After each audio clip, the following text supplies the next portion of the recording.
है भारत के बारे में। क्या? भारत के बारे में। तो हम भारत के बारे में क्या पढ़ेंगे? कुछ सिचुएशन पढ़ाएंगे। यहाँ पर आपका जो है कर्क रेखा के बारे में है। किसके बारे में है बच्चों? कर्क रेखा। सबसे पहले हम जानेंगे कर्क रेखा किसे कहते हैं। क्या कर्क रेखा होता क्या है? तो कर्क रेखा का मतलब होता है, इसको बेसिक कॉन्सेप्ट में आप समझ लीजिए। मान के चलिए कि आपका जो है पृथ्वी है, ये क्या है? पृथ्वी है, ठीक है ना। और वहां से आप क्या कीजिएगा कि सीधा एक लाइन खींच दीजिए जो इसको बीच बराबर भागों में काट दिया। तो इसको हम लोग क्या मान लेंगे? इसको मान लेंगे हम लोग 0 डिग्री। और 0 डिग्री से ऊपर जाइए, ये आपका हो जाएगा 23 डिग्री 30 मिनट।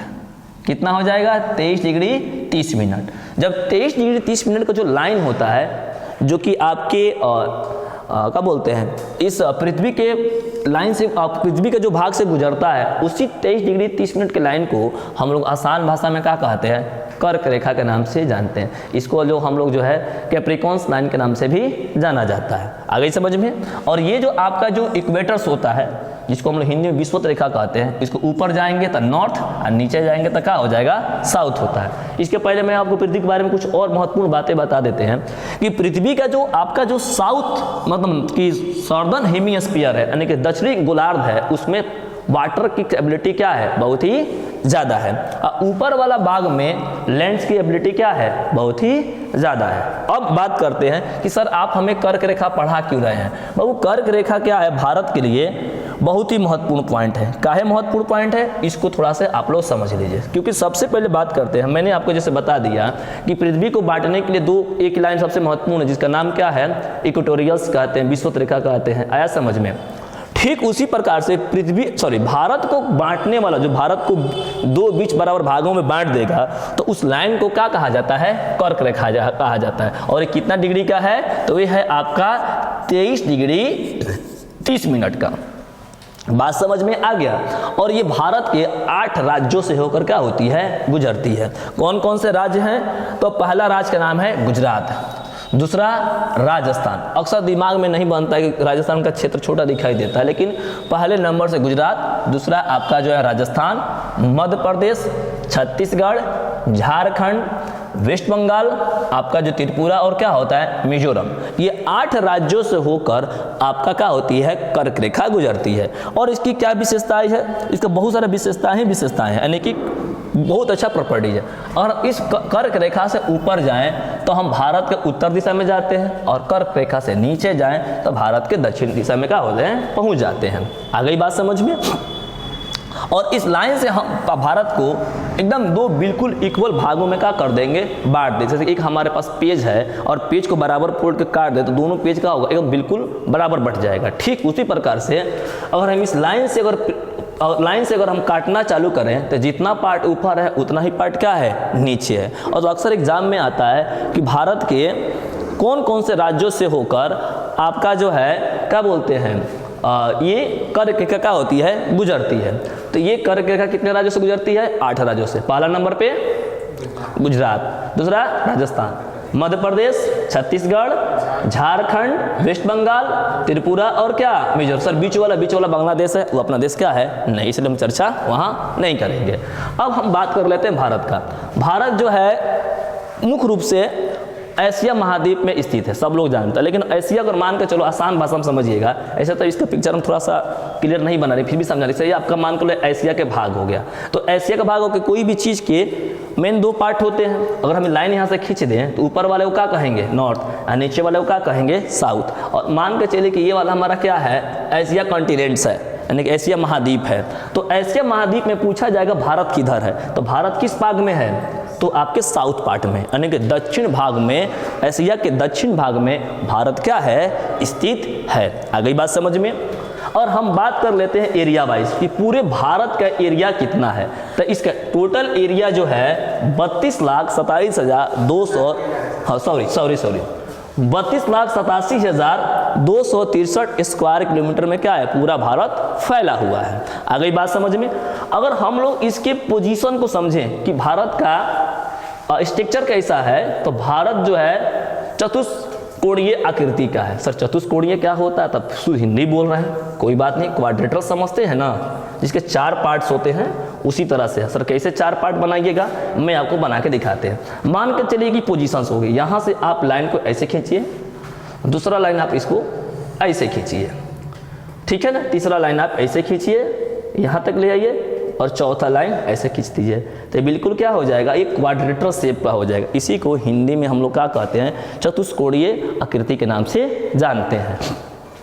आप देख सकते हैं कि जो सबसे आपके जो उत्तर में है वो कौन सा राज्य है, जम्मू एंड कश्मीर।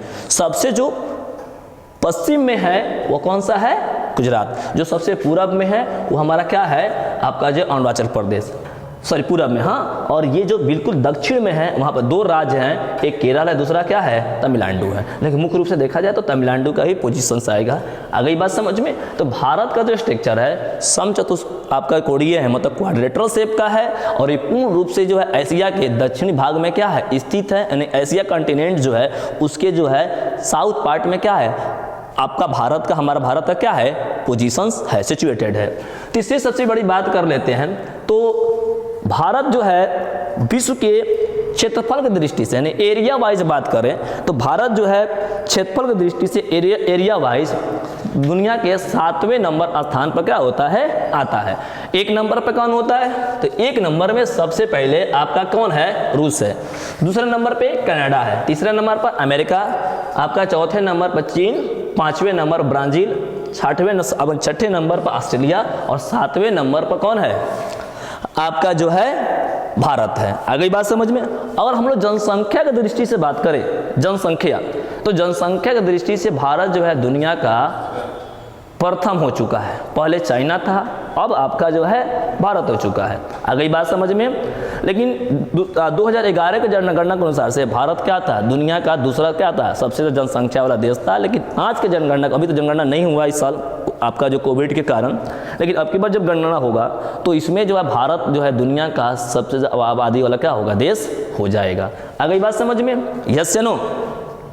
तीसरी बात अगर हम कर लें कि भारत की, अगर हम लोग लंबाई चौड़ाई की बात कर लें, अगर हम लोग लंबाई की बात करें तो हम लंबाई ऊपर से नीचे नापते हैं, इस पोजीशन से लेकर यहाँ तक नापेंगे, और चौड़ाई बात करें तो यहाँ से यहाँ तक नापते हैं। तो इसकी लंबाई 3214 किलोमीटर है, 3214 किलोमीटर है। आ गई बात समझ में। अगर हम लोग चौड़ाई की बात कर ले तो 2933 किलोमीटर क्या है, भारत हमारा क्या है, लंबा है। आ गई बात समझ में। एक आपको एक और महत्वपूर्ण चीज़ बता देते हैं कि जो भारत है उसमें गाँवों की संख्या कितनी है। 2011 के जनगणना के अनुसार से भारत में लगभग अगर हम देख लें तो इसमें जो है 6,40,932 गांव है। फिर से हम बता देते हैं, भारत में टोटल जो है गांव की संख्या 6,40,932 क्या है, गांव है। मैं आपको सबसे महत्वपूर्ण चीज़ बता देते हैं कि बहुत सारे लोग इस चीज़ को नहीं बताते हैं। देखिएगा, आप जानते हैं अपना सुंदर पड़ोसी, अपना देश का पड़ोसी, कितने पड़ोसी देश हैं हमारे, पता है? 6 हैं, 7 है ना जी। तो चलिए मैं आपको एक पड़ोसी का सच बता देते हैं। सर सच क्या है? सच है कि आपने सुना होगा कि भारत पाकिस्तान के झगड़े, भारत और चाइना के झगड़े, लेकिन कभी आपने जानने की कोशिश नहीं किया कि भारत और चाइना के बीच का या भारत और पाकिस्तान के बीच का जो भूमि विवाद है वो कितना है। थोड़ा इसके बारे में बात कर लेते हैं। ये आपका जो है पाकिस्तान ऑक्युपाई कश्मीर है।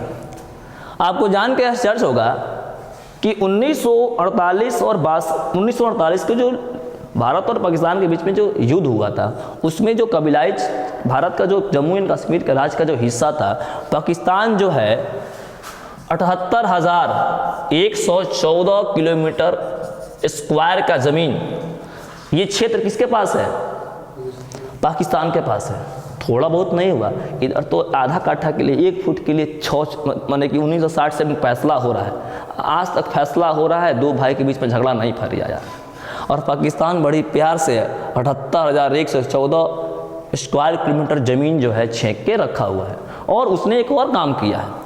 उसने किया क्या है, उसमें से 78,114 स्क्वायर किलोमीटर ज़मीन में से 5,180 स्क्वायर किलोमीटर का ज़मीन उसने चाइना को गिफ्ट कर दिया है, उसको हम सीओ को कहते हैं। और रुक जाइए, जो आपको भारत और चाइना के बीच में युद्ध हुआ था, जिसमें से हमारे लद्दाख तिब्बत के बहुत सारा भाग हमारे हाथों से निकल गया, आज भी उस पर चाइना उस पर कब्जा जमाया हुआ है। उसका क्षेत्र जानते कितना है? उसका क्षेत्र है 37,555 स्क्वायर किलोमीटर का ज़मीन। मेरे बात को फिर समझिएगा, 78,114 स्क्वायर किलोमीटर की ज़मीन पाकिस्तान के पास और 37,555 स्क्वायर किलोमीटर ज़मीन चाइना के पास है। यानी कि लगभग देखा जाए तो 1 लाख स्क्वायर किलोमीटर का ज़मीन या उससे कहीं ज़्यादा का ज़मीन, 1 लाख स्क्वायर किलोमीटर, यानी भारत का जो 32 लाख आपका जो है 87,263 स्क्वायर किलोमीटर का ज़मीन है, उसमें से 1 लाख स्क्वायर किलोमीटर का ज़मीन इन दोनों के पास है। और इस बात को पूरे देश को जानना चाहिए कि फ्री में उसे हड़प के क्यों रखे हैं। आ गई बात समझ में? इसीलिए भूमि विवाद का बहुत बड़ा मुद्दा है, और ये सुधर जाए तो हमारे देश में आने वाले दिन में अगर अच्छे कोई देश का प्रशासनिक व्यवस्था के लोग बैठे, केंद्र में सरकार अच्छी बने, तो ये ज़मीन जो है 1 लाख स्क्वायर किलोमीटर का, वो फिर हमारे देश को क्या होगा? वापस आ जाएगा। सर इस ज़मीन से फ़ायदा क्या होगा? ये जो ज़मीन है जम्मू एंड कश्मीर के अंदर, उसमें मिनरल्स ही मिनरल्स है। जो काराकोरम का क्षेत्र है, जो बहुत विवादित क्षेत्र है, चाइना कहता है हमको चाहिए, पाकिस्तान कहता है हमें चाहिए, जो कि पूर्ण रूप से भारत का ही है, उसमें यूरेनियम ही यूरेनियम है। और आने वाले भविष्य के लिए जो ईंधन का जो सोर्स है वो यूरेनियम है। तो भारत को काराकोरम के क्षेत्र को पूरे अपने कब्जे में ले लेना चाहिए, ये चाइना आए ही नहीं। बात समझ में आ गया? ये बातें हैं, लोग इस चीज़ को नहीं जानता था, लेकिन इस बात को जान जाइए। हम फिर से इस बात को बता देते हैं कि इधर वाला बहुत सारा भाग आपका जो है चाइना ने हड़प लिया है, इधर वाला भाग हड़प लिया है, और आपको मिला जुला कर इसका 1 लाख स्क्वायर किलोमीटर का ज़मीन का किया है चाइना और पाकिस्तान मिलकर क्या किए हैं? आप पचा रहे हैं, कहीं ना कहीं भारत को आंख दिखा रहे हैं। बात समझ में आ गया? तो कितना ज़मीन पाकिस्तान ने ऑक्युपाई किया है? 78,114 स्क्वायर किलोमीटर, और 37,555 स्क्वायर किलोमीटर ज़मीन किसके पास है? चाइना के पास है। आ गई बात समझ में? Yes no? That's all.